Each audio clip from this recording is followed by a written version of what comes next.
Yes, thank you, Pastor John, for the introduction. And thank you po na for giving us the opportunity na to share po yung word no, ni Lord sa atin. Ito po ay second time ko na po no, na mag-preach dito sa Santa Rosa. And the first time that I was invited to preach here was in 2024. So 2024 po, hindi ko alam kung nagkalat ba ako nun or hindi, no? Kasi, pero dahil invite naman po ako ulit dito, so mukhang okay naman siguro yung last time. So, again, thank you po no, for the opportunity. And andito po yung aking family po na I'm with my wife, yan po si Jones, po yan po. Pediatrician din po siya, doktor din po siya, no? She's a pediatrician, and hindi naman po sa pagmamayabang, no? Pero UP graduate kasi siya. Okay, so matalino pong tao yan, kaya po niya ako pinili. No? Kasi nga, matalino siya. Anyway, so again, sabi nga po ni Pastor John po, we are starting a new series entitled Always Enough. And ito po ay a study po of the book of Deuteronomy, particularly po na Deuteronomy chapter 8. Okay, chapter 8 po yung ating pag-usapan for the next 3 weeks. Okay po. Yung topic po natin on not being not enough, just enough, and more than enough, yung buong pag-usapan po natin for the next 3 weeks would be from Deuteronomy chapter 8. O ganun po ka-rich po ng word ni God. Kahit ganun po, no? Isang chapter lang, we can get so many things out of that word from God. And the book of Deuteronomy po is the last book of the Torah. Yung Torah po is the first 5 books of the Bible, and it was written by Moses. So Moses wrote Genesis, Exodus, Leviticus, Numbers, and Deuteronomy. Deuteronomy was written by Moses to the people who are about to enter the promised land. So yung mga umalis po ng Egypt during the Exodus, hindi na po sila yung papasok sa promised land. Po, a generation of them died in the wilderness. So it is part of God's discipline for the people because of their disobedience. So the generation that left Egypt was not the generation that is entering the promised land. And this generation did not witness the 10 plagues in Egypt. They did not witness the crossing of the Red Sea. So hindi po nakita yung power ni God in dividing the Red Sea and allowing the people to walk through dry land in those times. So, at hindi rin po sila nandun nung time that God gave the 10 Commandments to the Israelites. So, wala talaga silang idea po ng mga ginawa ni God sa mga kababayan nila, sa mga ninuno nila, mga fathers nila. So, Moses, before they are going to enter the promised land, he gave this second reading of the law. Kaya sa Deuteronomy, second law or second reading of the law. So, a big part of the book of Deuteronomy are the rereading of the law that was given in Leviticus. So, Leviticus was the first time that God gave the law to the Israelites. And then before they entered, God, through Moses, reminded them and gave the second law, the Deuteronomy. But the first part of the book was a series of sermon by Moses. He giving instruction, giving final instruction to the people who are about to enter the promised land. Okay, so they are in the plains of Moab, right, at the foot of Mount Nebo. And at that place, meron na po silang magandang vantage point of the promised land. They can see the river Jordan, the fertile plains there in Israel. They see the Dead Sea, as the Jordan empties there. But at the middle of the Jordan and the river, on both sides were fertile lands. So fertile lands po yun. And hindi po siya literal na land flowing with milk and honey, but it was a fertile land. Okay, and God promised the Israelites that they will prosper. Sila po ay yayaman, sila po ay magiging prosperous in that nation. Pero before they entered the promised land, usually po kapag strategic yung leader, okay, ang una po niyang bibigay na instruction sa mga tao in entering or conquering a land are siguro instructions about warfare. Okay, we are going to enter into a land na maraming kingdoms, maraming nations that are powerful also. So, ito yung gagawin natin, how to do warfare. Ito yung ating strategy, how to enter the gates, how to destroy their walls, how to battle with their armies. Okay? Pero hindi po yun yung binigay ng instruction ni Lord sa kanila. Or, pwede rin naman ang instruction ay, because that's a fertile land, the agriculture. Okay? Doon sa Egypt na pinanggalingan natin, disyerto siya, pero because of the Nile there, they were able to cultivate the land, at nakapag-produce sila doon ng maraming harvest. Why not apply those things in this new land that we are going to conquer? Okay? Although the Jordan River is already fertile nung time na yon, mas malaki pa rin yung area na disyerto. So siguro a good lesson would be a lesson on agriculture. Hindi rin po yung binigay ni Lord sa kanila. The lesson that God initially gave the Israelites prior to them entering the promised land is not about warfare or about agriculture or whatever instruction, but the call to remembrance. The call to remember, okay, what happened in the wilderness. No? Kasi when they enter the promised land at they really do prosper doon sa lugar na yun, talaga yumaman sila, sumikat sila, makilala sila, lumaki yung kanilang nation, meron po talagang napakalaking possibility to forget God. Kaya nga po yung reminder sa kanila was ultimately to remember. Remember that day that we were in the wilderness. It is ironic po no, that like the Israelites, we may find ourselves forgetting God because of the many blessings that we have. Okay, yung dumating po na, nung talagang, andun tayo sa season na not enough, talaga nagpe-pray tayo kay Lord, Lord, i-prosper mo ako. Lord, payamanin mo kami para maging blessing naman kami sa ibang mga tao. Pero sometimes when the prosperity comes, kapag dumating na po yung prosperity, minsan nakalimutan natin si Lord. Okay, parang masyado tayo nagko-concentrate, Lord, hindi na ako makatid ng service ngayon kasi yung business ko hindi ko pwedeng isara. Kasi pag sira ko yung business, paano yung provision for my family? Or paano ko i-bless yung mga missionaries na sinusupport ko so hindi ko ma-close yung aking business on a Sunday? Lord, hindi ako maka-attend sa small group. Kasi nga, may meeting ako with my business partners. So, posible po talaga no, na in the times of our prosperity or being in a season of medyo plenty, malaki po talaga yung possibility that we might forget God. So, Deuteronomy po ultimately is a book of remembrance to the people that before you enter the promised land, do not forget the lessons that you have received while you were in the wilderness. So we can see, nabasa na po yung ating passage. So we will now go to the lessons. Ano ba yung mga reason, ano ba yung mga bagay that they should not forget? Yung mga lessons that they received in the wilderness that they should bring as they enter the promised land. Yung una po dito is the call to remember the lessons. Okay? Huwag kalimutan yung mga nangyari sa wilderness. Now, the problem po no, with forgetfulness, usually we apply that to old age. Kapag medyo tumatanda na, nagkakaedad na, nababawasan na po yung mga memory cells na nag-handle ng mga memory natin. So, lagi pong laman ng mga joke, no, yung pagiging makakalimutin no, ng mga tao. But, yung problem po no, problems with memory, yes, although kasama talaga dito yung pag-advance sa age, is hindi po limited sa kanila because even sa atin po, no, sa young age natin, talagang dumating po talaga yung point natin to forget. Either intentionally kasi ayaw mong maalala yung hindi magandang experience or talagang dumaan lang talaga siya sa ating recycle bin no, sa utak natin. No, kasi hindi tayo. But again, problems in memory is really endemic no, sa ating po mga tao. That's why Scripture calls us to remember. No, the Israelites were called to remember. Tayo rin po, no, we are also called to remember what God has done. Sabi po na isang philosopher, no, si Sir Thomas More, the world does not need so much to be informed as to be reminded. So again, the Bible is telling us, forget not and remember. The remember is the key theme throughout the book of Deuteronomy and the central message po no, sa ating pong passage this morning. In verse 1, it says there, the whole commandment that I command you today, you shall be careful to do, that you may live and multiply and go and possess the land in the land the Lord swore to you. So our passage po begins with this warning from God, that when you are obedient to God's command, He will give you the promise. He will give you, if you are obedient to the laws, to the commands that I gave my servant Moses, you will possess the land. But we have to remember still na hindi po yung kanilang obedience ang reason why they will enter the promised land. Hindi po ito yung reason why they are given by God the privilege to enter the promised land. Hindi po yung obedience nila. Okay? They're going to enter the promised land because this is a land that God promised to their forefathers. Yun lang po yun. The reason why they are commanded to remember what God has done is not, kasi dapat maging obedient tayo. Kasi pag obedient tayo, naging masunurin tayo kay God, bibigay niya sa atin yung land. Hindi po. The land was already theirs as a birthright. Ang gusto po ni God, for them to remember is that, not because of their obedience, but who gave it to them.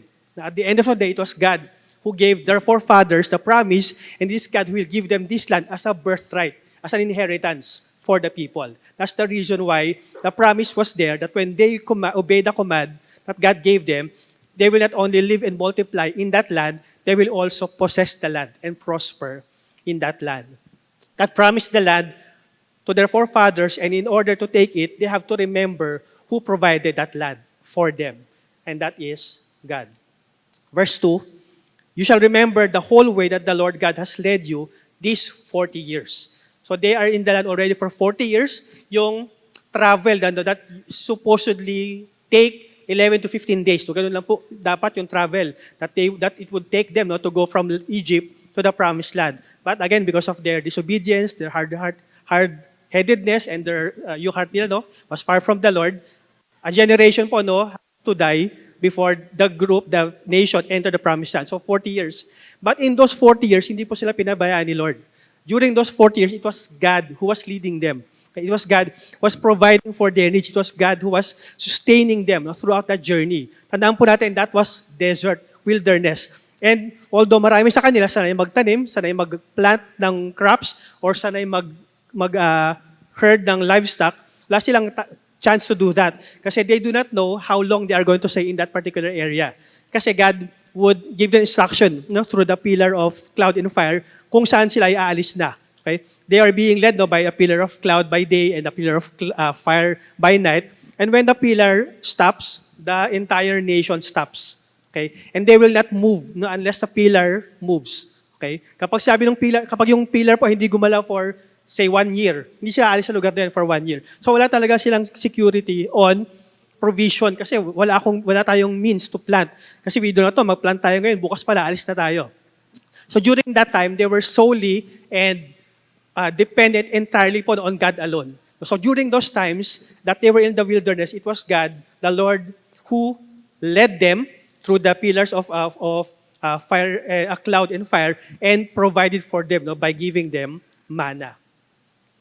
So when we try to encourage someone na dumadaan po sa mga difficult situations, we usually tell them, no, to remember God's faithfulness in the past. Okay, maganda pong baon yun sa atin, no, that kasi because we still live in a fallen world, hindi po tayo spared from going through challenges sa buhay natin. We will still experience difficulties, challenges. It's good that whenever we go, no, to those kinds of seasons, we go back, no, to God's faithfulness. No, Deuteronomy is a book of God's faithfulness, God's holiness, God's goodness, and God's provision. And that's why they were exhorting the people to always remember God's provision, God's faithfulness.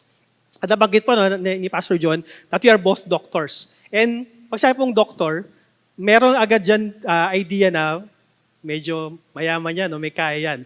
And for a season, no, sa practice po namin, dumating talaga po yun, especially when I started working overseas. So naging OFW po ako for a time. At nung nag-OFW po ako, maganda talaga yung pasok po ng provision. Nakakuha kami ng bahay, ng sasakyan. Kaso po, no, one time, yung wife ko po, yung amin pong third daughter, medyo difficult po yung kanyang pregnancy. Kaya hindi po siya makaklinik, hindi siya makapasok. At dahil doon, hindi na ako makalipad, hindi ako makaalis kasi I have to take care of her. Hindi po talaga siya makakilo sa bahay. No? Yung pati pagkain po niya, pati pagligo niya, nakadepend po siya sa akin. So dahil po doon, anyway, pabor yun sa akin. No? Anyway, ibang kwento naman yun. But, dahil hindi siya makapag-clinic, walang pumapasok po na provision. Hindi po ako makapag-work abroad, wala rin provision, although nakakapag-clinic pa rin po ako doon sa amin, malapit po sa amin, kulang siya, no? For the needs that we had, kasi we had bills to pay, we had mortgages po, no, to meet. Pero, because we were new Christians po nung time na yon, nagpray lang kami kay Lord, hindi namin alam yung gagawin namin sa season na to, but you said you are our Father, that you will provide, no, for our daily bread, our daily needs. So nag-trust na kami kay Lord. And true enough naman po, no, during nung time na yun na wala po kaming provision na natatanggap from our work, hindi po kami nagutom. Okay, lagi po may pinapadala si Lord ng mga tao that would help us meet to our needs. No, there's one time na we were at our last, magkano ba yun? 5,000? Oh, talaga, last, yun lang po yung, pag binuksan mo yung wallet namin, ano po, walang ingin naman kahit coins, wala. Kasi wala talaga siyang laman. So, ano bang gagawin natin ngayon?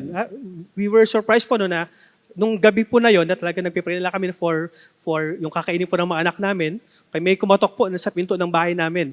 And then they just told us that while we were praying, the Lord told us to give this to you as a blessing.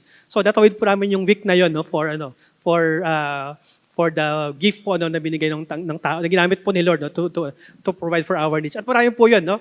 Siguro sa dami po ng kwento po namin about God's faithfulness, baka buti po tayo ng 8:00, so hindi ko nakikwento lahat. But we have so many testimonies po na about God's faithfulness. So dahil doon, we always have reasons to remember yung provision ni God sa amin. So ngayon, alam namin na we will go to another season po sa amin pong buhay pamilya, pero hindi kami takot.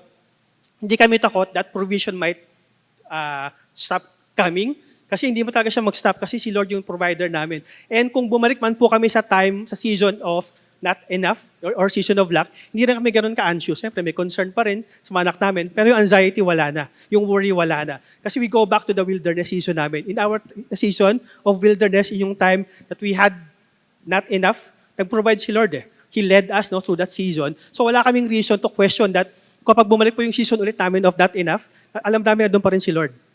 Yung po yung real lesson that God wants to give to the Israelites. Okay? Before kayo mahulog sa trap na maging proud kayo because of your prosperity, of your financial provision, go back to the time that you had no provision. That how God provided for you, how you depended po solely entirely on God's provision. You remember the time that God led us in the wilderness. We must remember that God provided and led us in our wilderness season. And as believers of God, si God po, tatay natin siya. We have to remember that at all times. And being a good father to us, alam natin He will never allow us to go hungry, okay, or to lose provision. Siyempre, mga time that we will go through those seasons, again, posible po na-discipline yun ni Lord sa atin because of our disobedience sa call niya sa atin or sa sin ng ibang tao. Okay, we will go through those seasons, yet we have to remember, in the same way that God provided for us in the past, He will still be the same Father who will provide for us in the next season sa buhay natin. That may be a season of lack or a season of plenty. God provided and led us in our wilderness season. Sa verse 2 pa rin, another thing to remember, He humbled you. Okay? God humbled the Israelites while they were in the wilderness. Okay? And for us, yung pag-humble ni God, ayaw natin nun. Parang ayaw natin na hinahumble tayo ni Lord. Gusto natin i-exalt tayo ni Lord. Gusto natin pinopromote tayo ni Lord. Okay? Pero yung pag-humble ni Lord sa atin, parang medyo iniwasan natin yon. Kasi ayaw natin yung humiliation, kumbaga, na makuha natin when we are being humbled by God. Okay? Pero you have to still understand that to be humbled is not something that anyone wants to go through, yet through the privation na binibigay po ni Lord sa atin, by nullifying the support systems that we might have had, God would reveal to us what our hearts were really like. Kaya nga po yung testing, yung reason why God humbled the Israelites is to test them.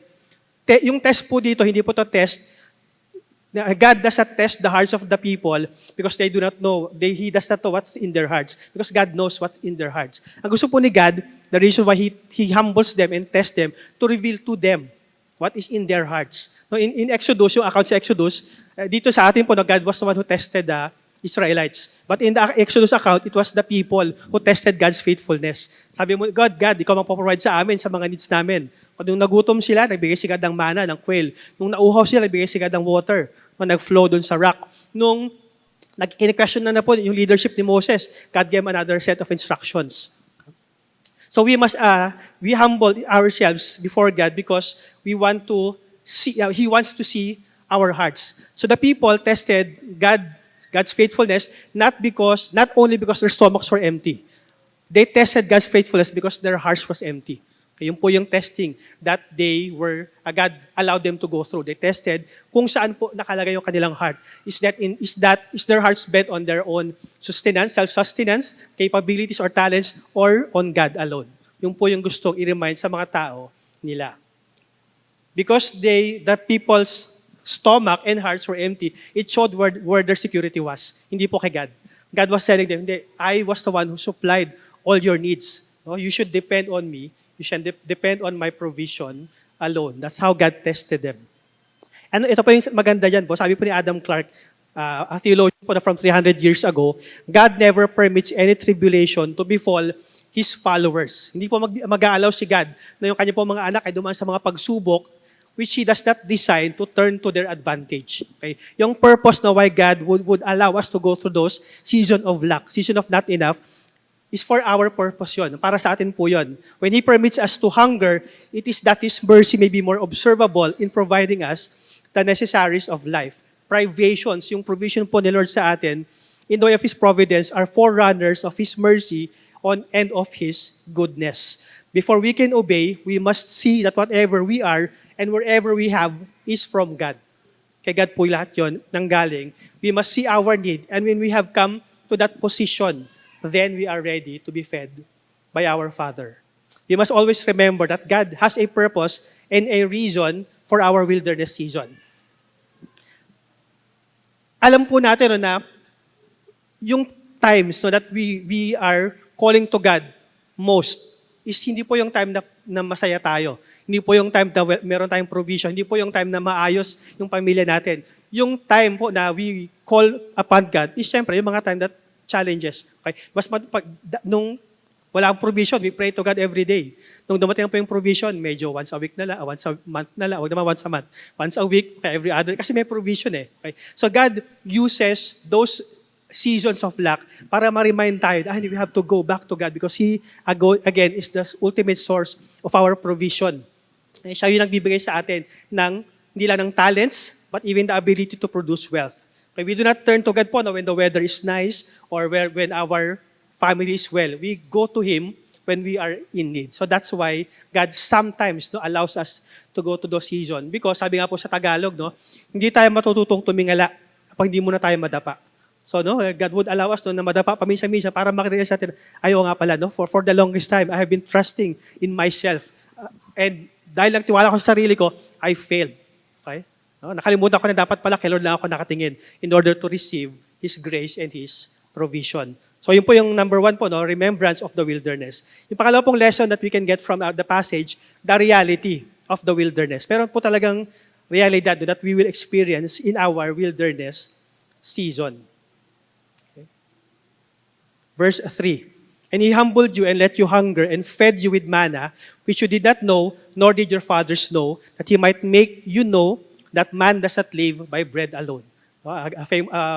Familiar passage sa atin kasi ito rin po yung ginamit ni Jesus when He was tempted in the wilderness after His baptism by John the Baptist.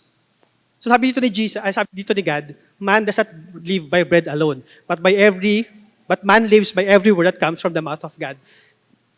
So ano po yung hindi sinasabi ni God dito? Hindi po sinasabi ni God dito na hindi mahalaga yung physical needs natin. Mahalaga po yun. Mahalaga po yung ating physical needs, pagkain, mahalaga po yung we take care of our bodies. Mahalaga din po siya. Pero there's something more important than that. Our dependence on God's Word. Mas mahalaga po yung Word ni God sa atin rather than our physical needs. Man lives by every word that comes from the mouth of God. Hindi rin po ito katakataka that the first sin ang ginawa po ng tao is man choosing between God's Word and food. Okay, when we go back to the Garden of Eden, sabi ni God, lahat ng puno dito sa garden na to, you can eat from the fruit of those trees. Siguro, mga 1,000 trees meron doon sa garden, sabi ni God. You can eat any fruit sa tree na to, maliban sa puno na to. The tree of the knowledge of good and evil. Kayo yung lahat, wag lang sa puno na to. Okay? Dahil nga, they were, siguro nadadaan nila yung tree na yon, at ano kay lasa ng puno na yon? Pero wag natin kainin yan, kasi sabi ni God, wag daw natin kainin. But unfortunately po, the tempter tempted Adam and Eve. And because of their temptation, they saw that the fruit was good to look at, and it was masarap daw talaga yung fruit, and because of the temptation of Satan, that it will open their eyes and make them become like God. So kumagat po si Adam and Eve doon sa fruit na yon. So instead of trusting and choosing to obey God's word, they chose food. So that's when sin entered our world. So like Adam and Eve, the Israelites, God desired to teach the Israelites, and what they had to remember, and tayo rin po, what we have to remember, is that all we have is from God alone. And we are not to be dependent on our own sources, but on God alone. So in their humbled condition, yung condition po ng mga Israelites, they were humbled. Bakit? Kasi wala silang pagkain. Kaya every day, they depended on God's manna alone. Ngayon yung manna po, yung command po ni God sa kanila is to get manna that would supply their food for one day. One day lang. They have to gather what they need for that day, then gather again the following day. Hindi po sila pwedeng kumuha ng mas maraming manna. Okay? Allowed lang po sila to get 2 days worth of manna pag Friday. Pag Friday, kasi the following day, Sabbath yun, hindi po sila pwedeng kumuha ng manna. So every Friday, they can gather for 2 days. But the rest of the day, they have to get 1 day's worth of manna. Bakit? Kasi God wants them to remember that they are to be dependent on God every day. Okay? Kasi imagine po natin, if the manna is, pag sinabi ni God, okay, you can get 1 week's worth of manna. Okay? So yung mga Israelites, pag may pray lang sila kay God on the first week. day of the week. O sige, Sunday ngayon. Ngayon bibigay ni God yung mana. Mag-pray tayo kasi magbibigay si God ng mana ngayon. Kasi baka di siya magbigay next week eh. So mag-pray tayo. So nagbigay si God ng mana, good for 1 week. Eh, yung Tuesday, Wednesday, Thursday, hindi ka na magpipray. Kasi meron ka na eh. But if they get mana every day, they depend on God every day. They get their supply from God every day, and they trust that the following day, God will also provide. Hindi sila kuha ng mana ngayon for 2 days kasi they would question, baka bukas walang ibigay ni mana si Lord. They trust God. Sabi ni God, magbibigay siya ng mana sa atin every day. So pinanghawakan nila yon. That tomorrow, kahit yung ating gather ngayon ay good for 1 day lang, okay lang yon kasi bukas, meron ulit tayong fresh supply of mana from heaven. So in their humble condition, they were supposed to understand that their bread, the manna, was not the one keeping them alive. The bread from heaven was not the one who's sustaining them. It was the one who was giving the bread.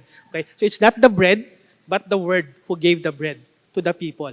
Yun po yung kanilang source of sustenance. Okay? God's word was keeping them alive, and if He didn't speak manna into existence every morning, they would not eat. So because God's word is one who supplies our need, andun dapat tayo sa provider at sa provision. Kasi prone po tayo doon. Nakafocus tayo so much on the gift rather than the giver. On the supply rather than the supplier. On the sustenance rather than the sustainer. Yung po yung reason why God wants to remind them that man does not live by bread alone, but the one who sustains the bread, provides the bread for the people. God was forcing them to realize that their very existence was completely dependent upon His word alone. We must remember that our physical and spiritual needs are met entirely by God.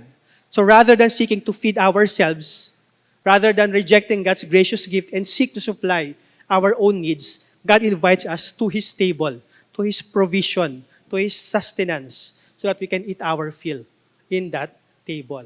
He will satisfy us far more than we can imagine. Yung problema po dito madalas is we try to imagine that we can take care of ourselves. Hindi po talaga siya mangyayari. Hindi talaga natin kayang alagaan yung sarili natin. We can only have the sustaining power, grace of God, when we are connected to Him in prayer and in devotion. May isa pong kwento, no? There's this woman, no, during breakfast, pumili po siya ng isang supot na pandesal that has 5 bread. So may 5 pandesal doon sa kanyang supot. Then she went to the park, no, before siya mag-work, pumunta siya sa park. Nilagay niya po yung kanyang bag doon, ng bag of pandesal on the table, and then opened her book para magbasa.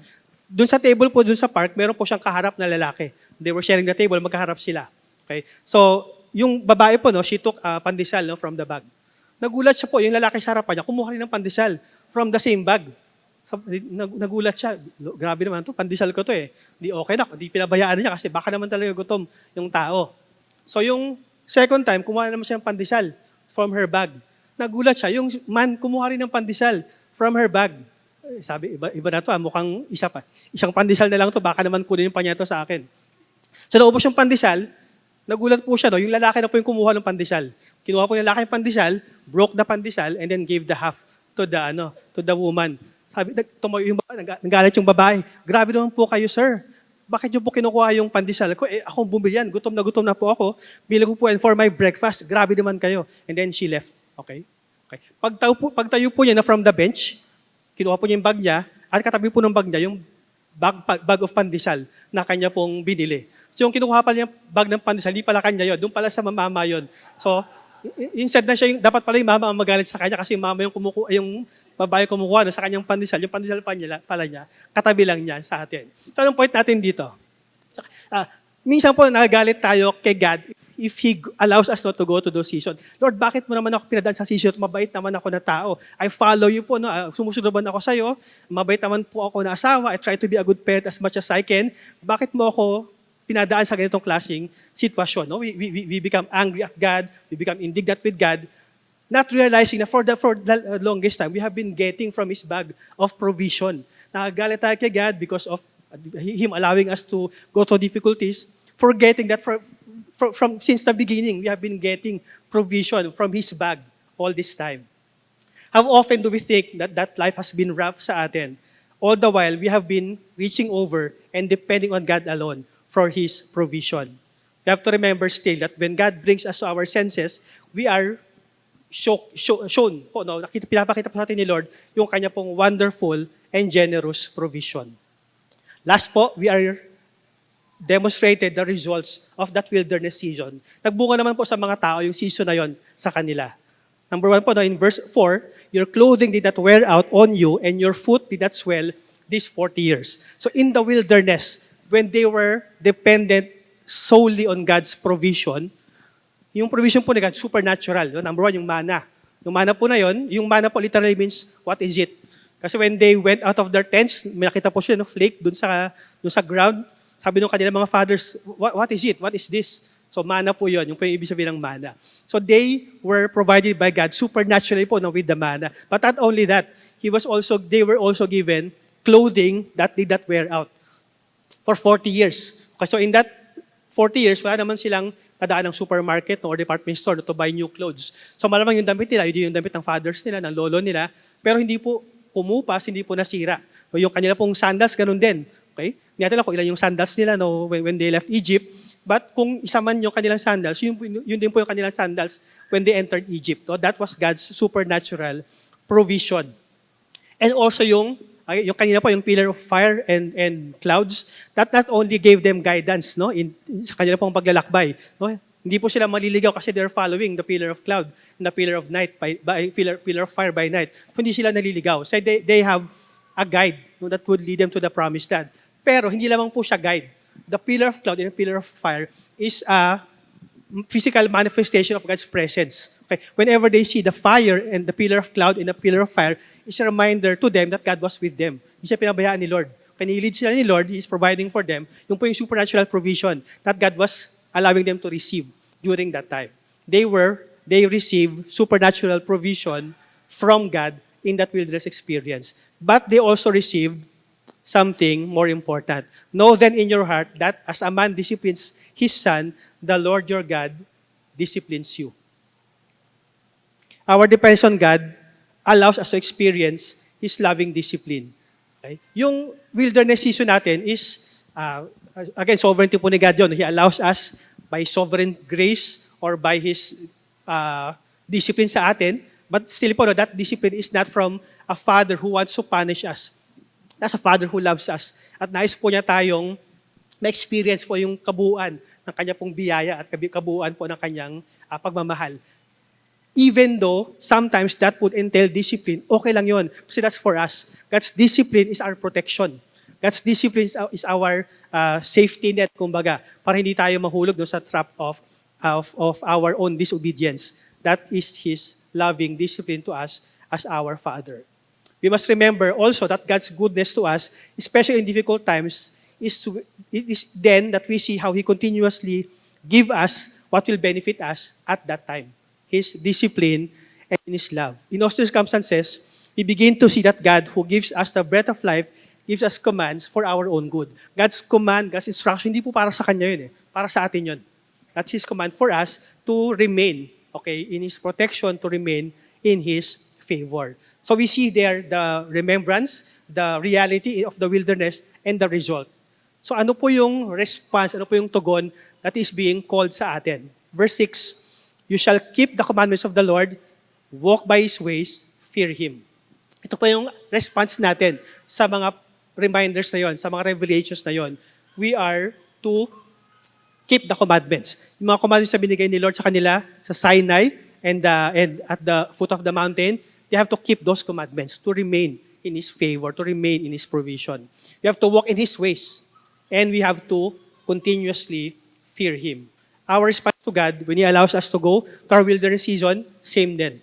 When we go to our season of lack, our season of not enough, keep His commandments. Huwag tayo mag-sin. Okay?